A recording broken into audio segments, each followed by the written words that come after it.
తర్వాత నేనైతే ఈ 3 బౌల్స్ తీసుకున్నాను. సేమ్ ఇందాక చూపించిన బౌల్స్ లాంటి వాటిల్లోనే కొంచెం డిఫరెంట్ మోడల్ అనమాట. ఇవి కొంచెం లోతుగా వస్తాయి.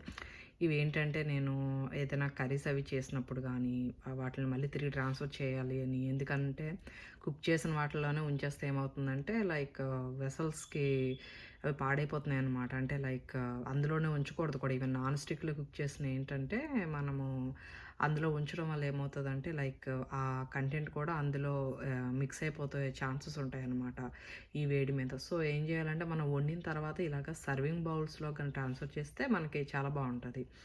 లైక్ ఆహ్, ఈవెన్ స్టీల్ బౌల్స్ అయినా వాడుకోవచ్చు ఉన్నవారు. నాకైతే ఇక్కడ స్టీల్‌వి ఈ కైండ్ ఆఫ్ దొరకట్లేదు. సో, ఈవెన్ అమెజాన్‌లో కూడా సెర్చ్ చేశాను. సో, అందుకనే ఏంటంటే ఇవి నాకు చక్కగా బాగా దొరికాయన్నమాట ఇవి. సో, ఇవేంటంటే ఇలా ఈ సైజులో వస్తున్నాయన్నమాట బౌల్సు.